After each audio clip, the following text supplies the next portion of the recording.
اچھا کوئی اہل بیت سے کوئی فرد ہو اور وہ 1300 سال بعد کسی کو خواب میں آئے کہ اس کو یہ کہے کہ میری فلاں جگہ قبر ہے، اب اس پر بڑا سا ایک مزار بناؤ اور لوگوں کی جو قبریں وہ بھی ختم کی جائیں، یعنی کیا یہ اہل بیت کو یہ شان ہوتا ہے کہ میری قبر کے اوپر مزار بنایا جائے؟ شیطانی خواب ہے جی، خود ہی انہوں نے ہمیں بتایا ہوا ہے کہ جی خواب ہم صرف وہ مانتے ہیں جو قرآن و سنت کے مطابق، تو قرآن و سنت میں تو مزار بنانا منع ہے۔ اچھا بالکل صحیح مسلم حدیث ہے، میں تمہیں منع کرتا ہوں قبروں کو پکا کرنے سے، قبروں پہ عمارت بنانے سے، 2245 نمبر حدیث ہے، اور اس میں مجاور بن کے یہ ڈائریکٹ بیٹھنے سے۔ نبی علیہ السلام جو فرما گئے وہ تو حق ہے، صحیح مسلم کے اندر موجود ہے۔ اب نبی علیہ السلام کے آل البیت میں سے کسی نے آگے اپنا مزار نہیں بنوانا، اگر بنوانا ہے تو یہ بتائیں کہ مولا علی خلیفہ راشد تھے نا، بقیہ غرقت قبرستان میں کیا مولا علی نے قبہ بنوایا حضرت سیدہ فاطمہ کا؟ نہیں، تو بس اس کے بعد حسن ابن علی 6 مہینے تک خلیفہ رہے ہیں، کیا انہوں نے قبہ بنوایا مولا علی کا؟ بتائیں، مولا علی کا جنازہ کس نے پڑھایا؟ امام حسن نے نا، المستدلی علاقے میں آتا ہے، اس کے بعد قبہ بنوایا تھا؟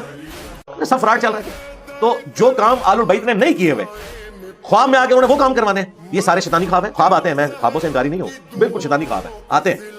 وہ 3 قسمیں ہیں بخاری مسلم میں، اللہ کی طرف سے، شیطان کی طرف سے اور نفس کی طرف سے۔ یا ان کے نفسانی خواب ہوتے ہیں جو یہ سوچتے رہتے ہیں، یا شیطانی ہوتے ہیں کیونکہ وہاں سے انہوں نے دھندا بھی چلانا ہوتا ہے۔ شریعت کا اس معاملے سے کوئی نہیں، اور میرا خیال ہے ویسے ان کو عقیدت نہیں ڈوب مرنا چاہیے۔ دوسری طرف ان کی عقیدت یہ ہے کہ یہ محرم میں ننگے پاؤں پھرتے ہیں، کوئلوں کے اوپر چلتے ہیں کہ جی ریگستان پہ ننگے پاؤں اہل البیت چلے تھے، ٹھیک ہے، ان کی لاشوں کی بے حرمتی ہوئی تھی، تو اہل البیت کے ساتھ جو کچھ ہوا تھا یہ اپنے اوپر طاری کرتے ہیں۔ تو بے شرموں بقیہ غرقت قبرستان میں اہل البیت کے مزار سارے سعودی حکومت نے گرا دیے ہیں، ٹھیک ہے۔ اب تمہیں بھی اس کی پیروی کرتے ہوئے ادھر کسی بابے کا مزار نہیں باقی رکھنا چاہیے، احتجاجاً گرا دینے چاہیے ساروں کی۔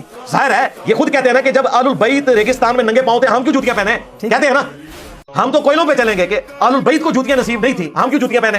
ہم ننگے پاؤں پھریں گے کیونکہ ہماری محبت کا تقاضا ہے کہ جب انہیں نہیں ملی تو ہمیں کیوں ملے۔ تو اب محبت کا تقاضا ہے کہ جب ان کے مزار ختم ہو گئے ہیں تم بھی یہاں والے گرا دو کہ جب تک سیدہ فاطمہ کا قبہ نہیں بنتا اس وقت تک یہاں کسی بابے کا قبہ نہیں ہم بننے دیں گے۔ یہ میں ان کو ان کی پکی دے رہا ہوں، میرے نزدیک تو جو گرائے وہ غلط ہے، وہ شہید نہیں ہوئے۔ کہتے ہیں جی وہ مزارات شہید، مزارات کہاں سے شہید ہوئے؟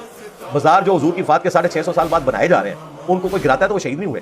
بیسیکلی تو بدعت ان کی ہے جنہوں نے یہ مزار جاری کیے، گرانے والے تو سنت کو اسٹیبلش کر رہے تھے۔ کل کو یہ فقہ حنفی والے کہیں گے کہ ہمارا مسلح شہید ہو گیا، 4 مسلح تھے نا، اس پہ تو یہ بڑے شیعہ خوش ہیں کہ 4 مسلح اٹھوائے سعودی حکومت نے، کیونکہ ان کا مسلح کوئی نہیں تھا نا شیعہ کا، وہ چاروں سنیوں کے مسلح تھے، اس کو تو نہیں کہتے 4 مسلح شہید ہو گئے، کہتے ہیں بالکل ٹھیک کی تحریر، ایک امام ہونا چاہیے۔